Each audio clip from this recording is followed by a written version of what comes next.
प्रश्नावली 13.6 प्रश्न संख्या 2।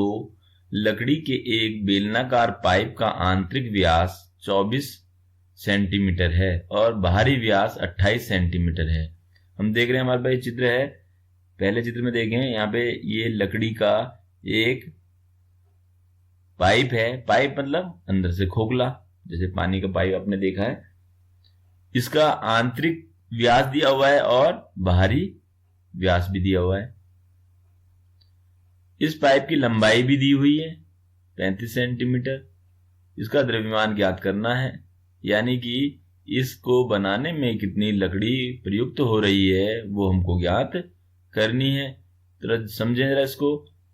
दूसरे चित्र में देखो, मैंने ऊपर से चित्र लिया हुआ है इसकी फोटो, तो इसमें हमें दिखाई दे रहा है इसकी मोटाई अलग से हमें स्पष्ट दिखाई दे रही है। तो इसकी अंदर की यानी आंतरिक व्यास भी दिया हुआ है और इसका बाह्य व्यास भी हमको स्पष्ट समझ में आएगा। तो हम देखते हैं आंतरिक व्यास और इसका बाह्य व्यास। तो देखें, आंतरिक दीवारों को हम जोड़ रहे हैं यहां ये केंद्र से, तो ये इसका आंतरिक व्यास है। और बाहरी ज्ञात करना है तो हम बाहरी दीवारों से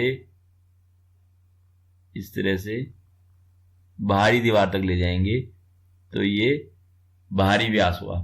तो इसका आधा जो है, यानी ये जो केंद्र है, ये केंद्र से परिधि तक की दूरी जो है ये इसकी त्रिज्या हो जाएगी। तो एक तरफ आंतरिक त्रिज्या ज्ञात करते हैं और बाहरी त्रिज्या भी ज्ञात करते हैं हम।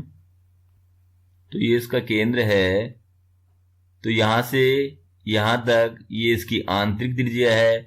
आंतरिक व्यास 24 है, तो ये हो जाएगी 12 सेंटीमीटर। और बाहरी व्यास जो है वो 28 है, यहां से यहां तक ये हो जाएगा अब 14 सेंटीमीटर। तो हमको समझना है, यहाँ पे इस चित्र में भी देख सकते हैं, यहां से यहां तक जो है वो कितना होगा, सिर्फ 12 सेंटीमीटर। और ये केंद्र से बाहर तक यहां तक जो है ये होगा 14 सेंटीमीटर। और इसकी पाइप की लंबाई दी हुई है कितनी, 35 सेंटीमीटर।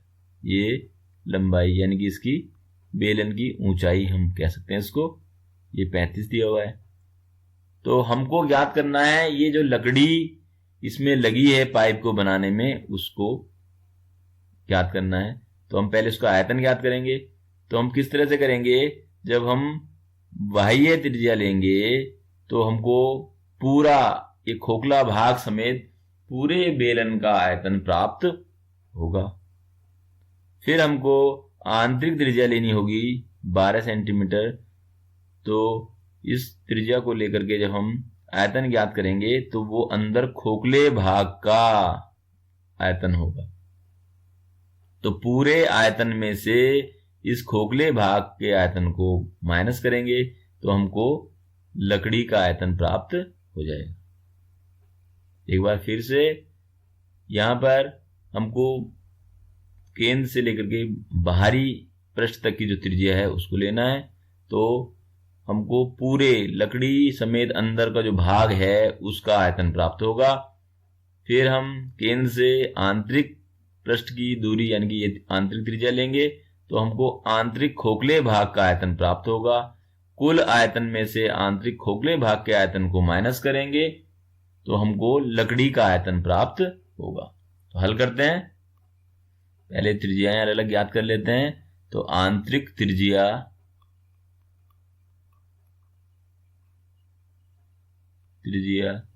क्या होगी, इसको हम R2 ले लेते हैं, बराबर आंतरिक जो व्यास है उसके आधी यानी कि 12 सेंटीमीटर। फिर बाहरी या बाह्य त्रिज्या, इसको R1 ले लेते हैं और ये हो जाएगा 28/2, व्यास का आधा 14 सेंटीमीटर। तो हम पहले पूर्ण खोखले भाग समेत लकड़ी का कुल आयतन है ना, बेलनाकार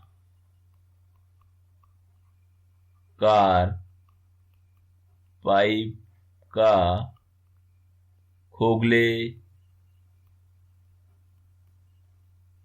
भाग सहित कुल आयतन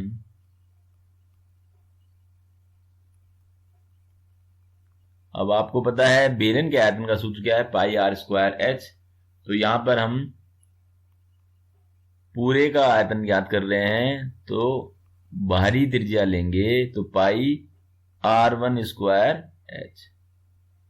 पाई का मान 22/7, आर कितना है 14 स्क्वायर, और एच जो है वो है 35 सेंटीमीटर। तो इतना घन सेंटीमीटर इसका कुल आयतन होगा। अभी मैं इसको सरल नहीं कर रहा, इसको यहीं पे छोड़ दिया। फिर बेलनाकार पाइप में खोखले भाग का जो अंदर का जो भाग है, ये अब हमने ये लकड़ी छोड़ दी, तो अंदर के भाग के लिए अंदर की आंतरिक त्रिज्या लेंगे। तो बेलनाकार पाइप में खोखले भाग का आयतन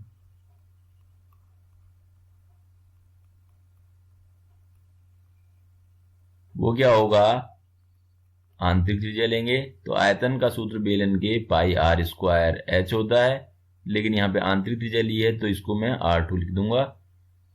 मान रखते हैं 22/7, आर कितना है 12, इसका स्क्वायर इंटू एच कितना है 35। तो यहां पे सरलता के लिए थोड़ा सा यहां पे कर सकते थे हम 7 1 जा और 7 5 जा। तो इसको लिख सकते हैं हम 22 इंटू 14 इंटू 14 इंटू 5। यहां पे भी 7 1 जा और 7 5 जा, तो ये हो जाएगा 22 इंटू 12 इंटू 12 इंटू 5। अब हमको जो ज्ञात करना है वो लकड़ी का आयतन ज्ञात करना है। तो लकड़ी समेत खोखले भाग का आयतन ये हमारे पास है, तो कुल आयतन है, और खोखले भाग का आयतन ये है। तो लकड़ी का कुल आयतन, लकड़ी का कुल आयतन, या हम लिख सकते हैं बेलनाकार पाइप में लकड़ी का कुल आयतन, तो कुल आयतन में से जो कि ये ज्ञात किया था हमने, माइनस कर देंगे खोखले भाग के आयतन को। तो यहां पे देख लें कॉमन क्या क्या हो रहा है, इसे कॉमन ले लेते हैं। 22 इंटू 5 यहाँ पे भी है, 22 इंटू 5 यहाँ पे भी है, तो इसको हम कॉमन ले लेते हैं 22 इंटू 5, और यहाँ पे ये आ गया 14 इंटू 14 यानी 14 स्क्वायर, माइनस ये 12 इंटू 12 12 स्क्वायर, ये कॉमन हो गया है। 22 इंटू 5 110 है, और ये सरलता के लिए गुणा की हम इसको सूत्र का प्रयोग से कर लेते हैं, इस सरसमिका का a माइनस बी और a प्लस बी से। तो एक बार जोड़ दें, एक बार घटा दें। तो आप चाहें तो यहाँ पे 22 इंटू 14 इंटू 14 इंटू 5 इनकी गुणा कर लें, ऐसे यहाँ पे भी, फिर उसके बाद माइनस कर लें। लेकिन ये गुणा की सरलता के लिए, ज़्यादा कैलकुलेशन ना करनी हो इसलिए ऐसा किया है।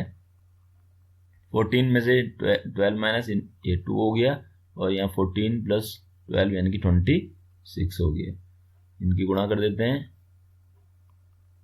110 26 2 जो 52, इनकी मल्टीप्लाई ये 0,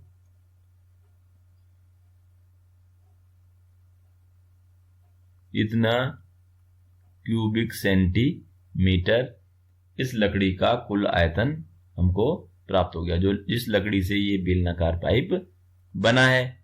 अब हमको क्या याद करना है कि 1 घन सेंटीमीटर का द्रव्यमान 0.6 ग्राम है, यानी कि इस लकड़ी का भार यानी द्रव्यमान ज्ञात करना है। तो 1 घन सेंटीमीटर लकड़ी का द्रव्यमान 0.6 ग्राम है। तो इतने का एक नियम का प्रयोग करेंगे। तो 1 घन सेंटीमीटर लकड़ी का द्रव्यमान बराबर कितना है 0.6 ग्राम। तो इतना अधिक के लिए गुणा 5720 घन सेंटीमीटर लकड़ी का द्रव्यमान होगा बराबर 5720 गुणा 0.6। तो इसकी गुणा कर देते हैं, तो ये आ गया 3432 दशमलव है यहाँ पे एक अंक पहले, तो ये हो गया, तो ये आ गया 3432 ग्राम।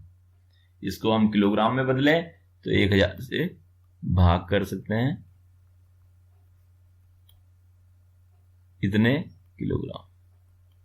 तो भाग कर देते हैं तो ये को 3.432 किलोग्राम लकड़ी का कुल द्रव्यमान होगा।